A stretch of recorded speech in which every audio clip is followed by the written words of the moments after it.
Hello बच्चों, VNM chemistry में आप लोगों का बहुत बहुत स्वागत है। तो जैसा कि हम लोग अपना पी ब्लॉक केमिस्ट्री को पढ़ रहे हैं, तो आज फिर से पी ब्लॉक केमिस्ट्री को फर्दर आगे पढ़ते हैं। इस पी ब्लॉक में आपको एनसीईआरटी का इंपॉर्टेंट रिएक्शन बताया जा रहा है, जो कि रिएक्शन बिल्कुल रटना नहीं पड़ेगा। एक एक रिएक्शन को टू द पॉइंट समझाया जाएगा और ये सारे के सारे रिएक्शन एनसीईआरटी के हैं। और जब भी आप जेई का नीट का एग्जाम देने जाते हैं तो इनऑर्गेनिक केमिस्ट्री में जो भी रिएक्शंस आते हैं वो एनसीईआरटी से ही आते हैं, लेकिन ऑर्गेनिक केमिस्ट्री में आउट ऑफ एनसीईआरटी आते हैं। तो चलिए आज का सेशन स्टार्ट करते हैं। अगर सेशन अच्छा लगेगा तो वीडियो को लाइक करिएगा, चैनल को सब्सक्राइब करिएगा, ज़्यादा से ज़्यादा लोगों तक शेयर करिएगा। तो सबसे पहले हम लोग एनसीईआरटी का इंपॉर्टेंट रिएक्शन याद स्टार्ट करते हैं कुछ इस तरीके से। तो सबसे पहले कुछ नाइट्रिक एसिड का इंपॉर्टेंट रिएक्शन हम लोग देखेंगे। यहाँ पर नाइट्रिक एसिड जो होता है HNO3, इसे नाइट्रिक एसिड कहते हैं। और पिछले लेक्चर में हम लोगों ने नाइट्रिक एसिड को ओस्टवाल्ड मेथड से बनाया भी था कि कैसे नाइट्रिक एसिड को बनाया जाता है। तो नाइट्रिक एसिड का रिएक्शन सबसे पहले हम लोग कॉपर के साथ कराएंगे, कॉपर मेटल के साथ। पहला रिएक्शन विथ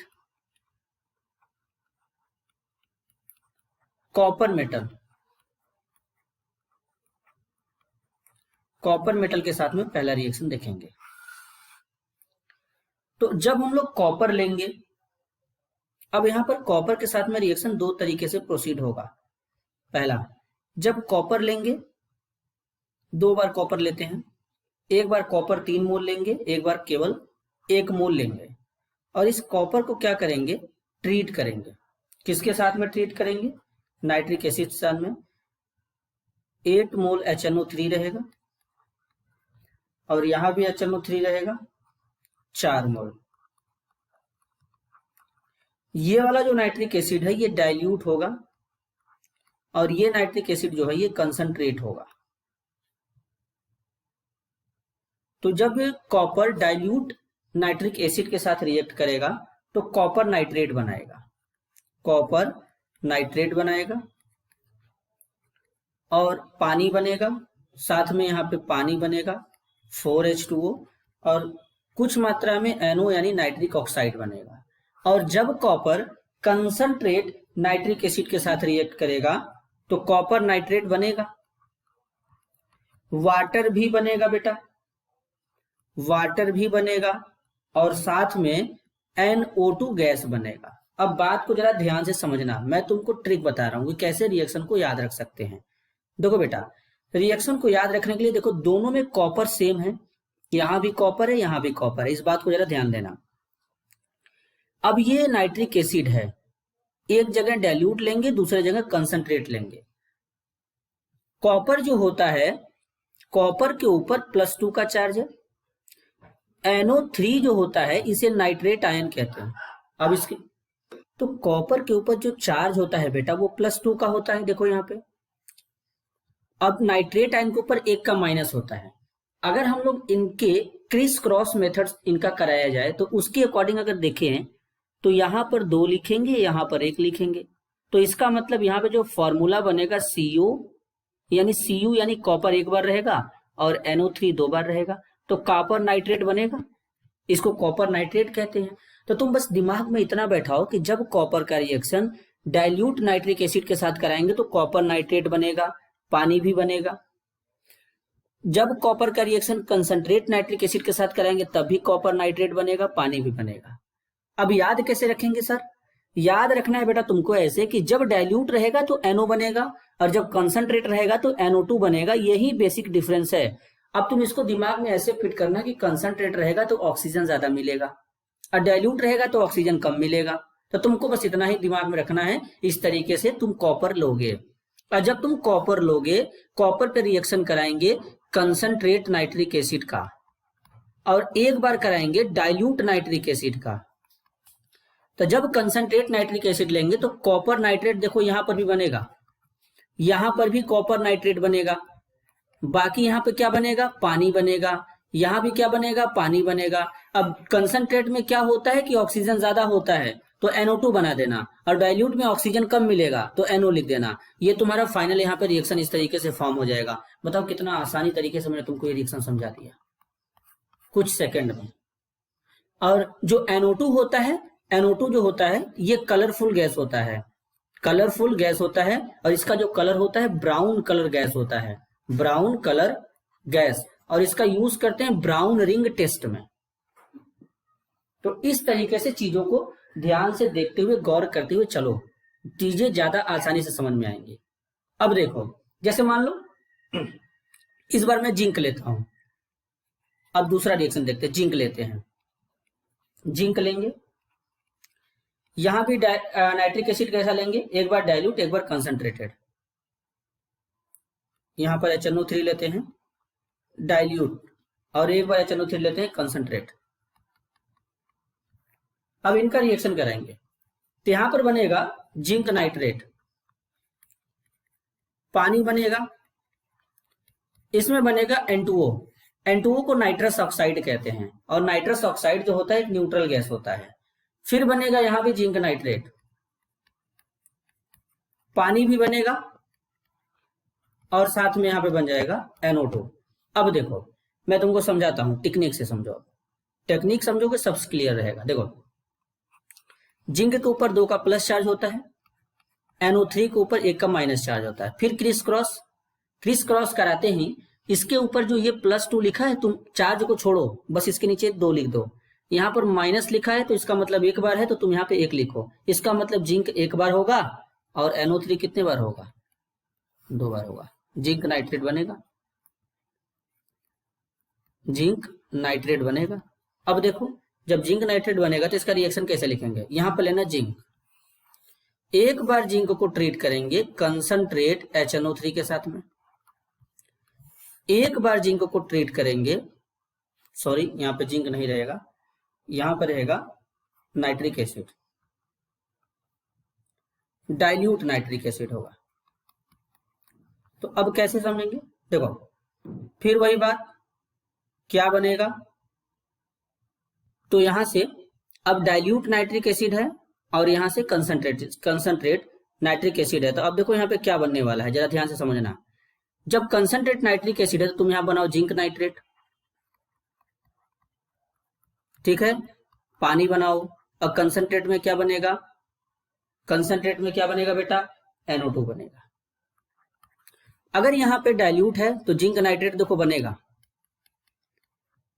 जिंक नाइट्रेट बनेगा, पानी भी बनेगा, बस फर्क कितना है, N2O बन जाएगा, और N2O को बोलते हैं नाइट्रस ऑक्साइड। तो इस तरीके से चीजों को अप्रोच करोगे तो चीजें ज्यादा आसानी के साथ में क्लियर हो जाएगा, विद इन सेकेंड, कुछ ही सेकेंड में तुमको क्लियर हो जाएगा। अभी तक मैंने तुमको 4 रिएक्शन समझाया, अब चारों रिएक्शन को देखो कैसे समझते हैं। देखो यहां पे है जिंक, और यहां पर है कॉपर, 2 रिएक्शन जिंक का समझे, 2 रिएक्शन कॉपर का। अब देखो जरा, यहां पर लेते हैं कंसंट्रेट HNO3, यहां पर लेते हैं डाइल्यूट नाइट्रिक एसिड, यहां पर लेते हैं कंसंट्रेट नाइट्रिक एसिड, और यहां पर लेते हैं डाइल्यूट नाइट्रिक एसिड। अब देखो बेटा क्या होगा, यहाँ पे कॉपर है, कंसंट्रेट नाइट्रिक एसिड के साथ रिएक्शन कराएंगे, कॉपर नाइट्रेट बनेगा, CuNO3 का ट्वाइस पानी लिख दो। यहां भी क्या लिखोगे, डाइल्यूट वाले में भी कॉपर नाइट्रेट लिखो, पानी लिख दो। यहां क्या लिखोगे, जिंक नाइट्रेट लिखो, पानी लिख दो, जिंक नाइट्रेट प्लस पानी। यहां भी क्या लिखोगे, जिंक नाइट्रेट प्लस पानी। अब देखो जब यहाँ पे कॉपर के साथ में जो नाइट्रिक एसिड है वो कंसंट्रेट था, तो कंसंट्रेट वाले में तुमको क्या लिखना था, NO2 लिखना था। यहां पर जो कंसंट्रेट है नाइट्रिक एसिड, तो इसमें क्या लिखना था, यहां पर भी NO2 लिखना था। इसमें डाइल्यूट वाले में क्या लिखना था, N2O लिखना था, और इसमें डाइल्यूट वाले में क्या लिखना था, NO लिखना था। देखो कितना आसानी से मैंने तुमको ये क्लियर किया है। यहाँ पर NO2, यहाँ पर NO, यहाँ पर NO2, यहाँ पर N2O। तो इस तरीके से चीजों को गौर करो।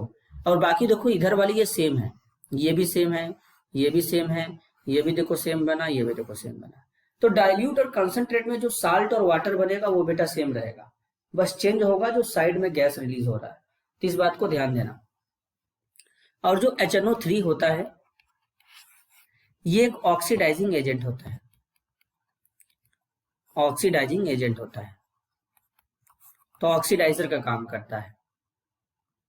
आगे चलते हैं, इतना तुमको क्लियर होगा। अब देखो मैं कुछ रिएक्शन को इसी तरीके से प्रोसीड करने जा रहा हूं, जरा ध्यान से समझना चीजों को, ताकि आसानी रहेगा समझने में, क्लियर रहेगा। देखो मान लो आयोडीन लेते हैं, आयोडीन लेते हैं, इसको नाइट्रिक एसिड के साथ ट्रीट कर देंगे, तो यहां पर बन जाएगा HiO3 और साथ में बनेगा NO2 गैस, फिर बनेगा पानी। अब बात देखो समझो, अब यहां पर आयोडीन का ऑक्सीडेशन नंबर क्या था, 0 था। अब इसमें जो आयोडीन है इसका ऑक्सीडेशन नंबर कैलकुलेट करोगे तो हाइड्रोजन का +1 होता है, आयोडीन का X हो जाएगा, यहाँ पर 3 इंटू -2 इक्वल टू 0। अब इसको तुम जब सॉल्व करोगे तो यहाँ पर आयोडीन का जो ऑक्सीडेशन नंबर है, यहाँ पे 3 दूना के 6 हो जाएगा, करीब +5 के आसपास आएगा। अब तुम सोचो कि 0 से डायरेक्ट +5 में गया, इसका मतलब आयोडीन का क्या हो रहा है, ऑक्सीडेशन हो रहा है। यहाँ पर आयोडीन का ऑक्सीडेशन हो रहा है। यहाँ पर नाइट्रिक एसिड भी +5 में है, नाइट्रिक एसिड में जो नाइट्रोजन है ये +5 में है, और यहां से देखोगे तो +5 से रिड्यूस होकर चला गया। यहाँ पे कैलकुलेट करना चाहोगे तो यहाँ पर x +2 इंटू -2 इक्वल टू 0, यानी +4 में चला गया, मतलब इसका रिडक्शन हो जाएगा। और रिडक्शन होने का मतलब क्या है, अब चेन हो गया, ऑक्सीडेशन नंबर डिक्रीज कर गया। बात जरा ध्यान से समझो, जब ऑक्सीडेशन नंबर इंक्रीज करेगा तो होगा ऑक्सीडेशन, और जब ऑक्सीडेशन नंबर क्या करेगा, डिक्रीज करेगा तो होगा रिडक्शन। तो इसीलिए मैंने बताया कि ये ऑक्सीडाइजिंग एजेंट होता है, ये कुछ इस तरीके से काम करता है। नाइट्रिक एसिड ऑक्सीडाइजिंग एजेंट होता है, और ऑक्सीडाइजिंग एजेंट जो होते हैं वो खुद का रिडक्शन कराते हैं, सामने वाले का ऑक्सीडेशन कराते हैं। देख सकते हो कि नाइट्रिक एसिड में जो नाइट्रोजन है ये अपना रिडक्शन करा रहा है, लेकिन सामने वाला इसको जो है आयोडीन है उसका ऑक्सीडेशन करा रहा है। तो इस बात को ध्यान देना। तो इस तरीके से यहाँ पे प्रोडक्ट बनेगा। अगर मान लो कॉपर लिए, कॉपर नहीं सॉरी कार्बन लेते हैं, अब पता लगा कार्बन लिए, कार्बन को ट्रीट करते हैं HNO3 के साथ में, तो यहाँ पर कॉपर का जो यहाँ पे जो कार्बन है, सॉरी कार्बन, कॉपर बहुत याद आ रहा है लेकिन कार्बन है, कार्बन का जो ऑक्सीडेशन नंबर जो होता है उस एसिड का मतलब उस एसिड या कंपाउंड का नाम बताओ जिसमें ऑक्सीडेशन नंबर ज्यादा होगा। तो यहाँ पर कार्बन का 0 है, अगर कार्बन डाइऑक्साइड लिख दिए तो इसमें कार्बन का कितना हो जाएगा, +4 आ जाएगा। फिर साथ में वाटर लिख देना और NO2 लिख देंगे, इस तरीके से। इसी तरीके से अगर तुम सल्फर लेते हो, सल्फर का रिएक्शन करा दो यहां पर HNO3 के साथ में, तो यहां पर लेते हैं HNO3, तो यहां पर बन जाएगा H2SO4 प्लस NO2 प्लस पानी। यानी जो भी तुम एलिमेंट लोगे उसका हाईएस्ट और सबसे ज्यादा ऑक्सीडेशन नंबर वाला कंपाउंड बनाओगे, और कार्बन का सबसे हाईएस्ट ऑक्सीडेशन नंबर वाला कंपाउंड है कार्बन डाइऑक्साइड, सल्फर का सबसे हाईएस्ट ऑक्सीडेशन नंबर वाला कंपाउंड है सल्फ्यूरिक एसिड। तो अगर मान लो, और आयोडीन का है HiO3, इसी तरीके से मान लो अगर मैं लिखूं ऐसे, फास्फोरस लेंगे और फास्फोरस को मान लो नाइट्रिक एसिड के साथ ट्रीट कर रहे हैं, तो तुम बताओ कि फास्फोरस के उस कंपाउंड का नाम बताओ जिसमें फास्फोरस का ऑक्सीडेशन नंबर या स्टेट ज्यादा होता है। वो होता है H3PO4 फास्फोरिक एसिड, और साथ में क्या बन जाएगा, यहां पर साथ में बन जाएगा NO2 और फिर बन जाएगा पानी। तो इस तरीके से चीजों को अप्रोच कर सकते हो तुम, बहुत ही आसानी से रिएक्शन समझ में भी आ जाएगा। तो अगर एक एक रिएक्शन को एनालाइज करें तो देखो जरा ध्यान से देखना यहां पर कैसे याद करेंगे चीजों को, ट्रिक। अब जरा ध्यान से देखो ट्रिक के बारे में मैं तुमको बताने जा रहा हूं। पहला रिएक्शन चुटकियों में तुमको याद हो जाएगा, रिएक्शन बिना कुछ किए, कॉपर HNO3, यहां पे कैसा होगा, डाइल्यूट। दूसरा कॉपर HNO3 कंसंट्रेट। तीसरा जिंक HNO3 कैसा, कंसंट्रेट। चौथा जिंक HNO3 कैसा, डाइल्यूट। नेक्स्ट आयोडीन, अब ये नॉन मेटल है बेटा, HNO3, इनमें कोई कॉन्सेप्ट नहीं चलेगा, लेकिन यहाँ पर हम लोग जो यूज करेंगे वो कंसंट्रेट ही होगा, यहाँ पे कंसंट्रेट लिख सकते हो। छठा कार्बन HNO3, यहाँ पर भी कंसंट्रेट ही होगा। सातवां रिएक्शन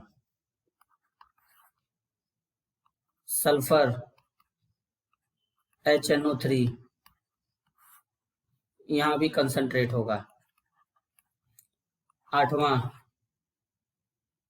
फास्फोरस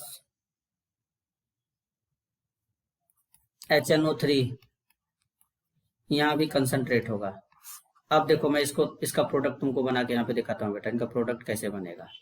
सबसे पहले इधर चलते हैं, जब कॉपर है डाइल्यूट है तो पहले कॉपर नाइट्रेट बना दो, फिर पानी लिख दो। पहले सबका जो बन रहा है उसको बना देते हैं। अब यहाँ पे क्या बनेगा, जब डाइल्यूट है तो डाइल्यूट में मैंने बताया था कि जब कॉपर रहेगा, कॉपर के साथ में डाइल्यूट आएगा तो क्या बनेगा, NO बनेगा। तो यहाँ पर NO बनेगा। यहाँ पर क्या हो जाएगा, कॉपर नाइट्रेट फिर बनेगा, देखो साथ में पानी भी बन जाएगा। और पानी में बनने के बाद यहाँ पे क्या बनेगा तुम बताओ भैया, NO2 बन जाएगा, कंसंट्रेट है ना। यहाँ पे क्या बनेगा, जिंक नाइट्रेट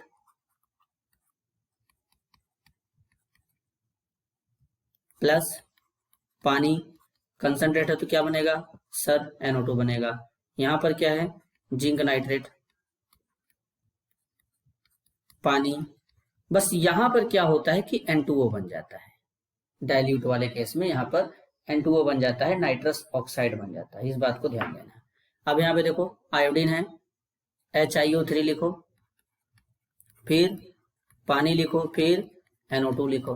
देखो एकदम आसान है बेटा, तुमको कुछ नहीं करना है। इसमें क्या लिखोगे, कार्बन डाइऑक्साइड लिखो, फिर पानी लिखो, फिर NO2 लिखो। इधर क्या बनाएंगे, H2SO4 बनाएंगे, फिर पानी बनाएंगे, फिर उसके बाद क्या लिखेंगे बेटा, NO2 लिखेंगे। यहां पे क्या लिखेंगे, H3PO4 प्लस पानी प्लस NO2 लिखेंगे। तो इस तरीके से तुमको चीजों को अप्रोच करते हुए चलना है। अब यहाँ पर तुम देख सकते हो कि तुम्हारा क्या क्या बना है। देखो यहाँ पे NO बना है, यहाँ पर NO2 गैस, यहाँ पर NO2 गैस, बस यहाँ पे N2O बना है। इसके बाद देखो NO2, यहाँ पर देखो NO2 बनेगा, यहाँ पर NO2 बनेगा। ये अपने आप में बहुत ही इंपॉर्टेंट और बेहतरीन क्वेश्चन। तो इनको रिवाइज करो, समझो और देखो ये कैसे बने हैं। एकदम ट्रिक टेक्निक के साथ तुमको समझाया गया है। तो एक एक रिएक्शन को अच्छे से पढ़ो और समझो, इसको कॉपी में नोट करो, ठीक है। और ये बड़ा ही इंपॉर्टेंट रिएक्शन है और ये एग्जाम के पॉइंट ऑफ व्यू से very very most important reaction है। ये अपने आप में जबरदस्त बेहतरीन क्वेश्चन है। एक तुमको मैं और बताता हूँ रिएक्शन, बड़ा ही इंपॉर्टेंट इसी का है, ब्राउन रिंग टेस्ट के बारे में। ब्राउन रिंग टेस्ट,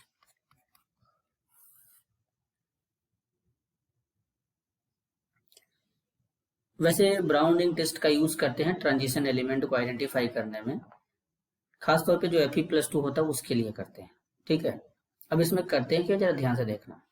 जैसे जो नाइट्रिक एसिड होता है वो नाइट्रेट आयन में टूट जाएगा और ये नाइट्रेट आयन क्या करेगा, Fe+2 के साथ में रिएक्ट करेगा एसिडिक मीडिया में, या डायरेक्ट रिएक्ट करा दो, कोई दिक्कत नहीं है, बिना आयंस के भी। तो यहाँ पर पहले NO फॉर्म होगा। नाइट्रिक एसिड एक ऑक्सीडाइजिंग एजेंट है, तो ये Fe+2 को किस में बदल देगा, Fe+3 में बदल देगा। और साथ में पानी निकलेगा। देखो इस तरीके से यहाँ पर ये चेंज होगा, ये +2 में था तो यहाँ पर ये +3 में कन्वर्ट हो जाएगा, कुछ इस तरीके से। अब क्या होगा, एक कॉम्प्लेक्स है आयरन का FeH2O, आयरन जो होता है वाटर के साथ रिएक्ट करेगा, एक कॉम्प्लेक्स बनाएगा +2। अब यहाँ पर ये NO आएगा और ये आपस में कंबाइंड होंगे, FeH2O5 और यहाँ पर NO आ जाएगा +2 और यहाँ पर H2O। अब ये जो कॉम्प्लेक्स होता है ये ब्राउन कलर का कॉम्प्लेक्स यहाँ पे मिलता है, ब्राउन कलर कॉम्प्लेक्स, इसी को बोलते हैं ब्राउन रिंग टेस्ट। यहाँ पर ये कॉम्प्लेक्स बनता है। वैसे ये ब्राउन रिंग टेस्ट जो मैंने इतना छोटा में पढ़ा दिया, इतना छोटा नहीं है। एक दिन मैं ब्राउन रिंग टेस्ट पे अलग से एक वीडियो बनाऊंगा, उसमें एकदम डिटेल में बताऊंगा बेटा कि कैसे कैसे क्या प्रोसीजर होता है। अभी फिलहाल के लिए तुम इस रिएक्शन को याद रखोगे, क्योंकि ये very very most important reaction है, one of the most important reaction. और ये याद रखना कि ब्राउन कलर का जो कॉम्प्लेक्स होता है यही वाला होता है FeH2O5NO+2, क्योंकि अपने आप में एक जबरदस्त क्वेश्चन है, ये कई बार पूछ चुका है आपके एग्जाम में, तो इसीलिए चीजों को ध्यान दीजिए। अब हम लोग क्या करेंगे, अगले लेक्चर में जितने भी रिएक्शन होंगे, फास्फोरस के कुछ रिएक्शन देखेंगे, यानी जितने भी रिएक्शन देखेंगे अगले लेक्चर में फास्फोरस के कंपाउंड वाले रिएक्शन देखेंगे, और अगले लेक्चर में फास्फोरस के कंपाउंड वाले जितने भी रिएक्शन होंगे सब खत्म हो जाएगा। और आज के लेक्चर को यहीं पे समाप्त करते हैं। अगर वीडियो आपको पसंद आया तो वीडियो को लाइक करिए, चैनल को सब्सक्राइब करिए और ज़्यादा से ज़्यादा लोगों तक शेयर करिए। तब तक के लिए धन्यवाद।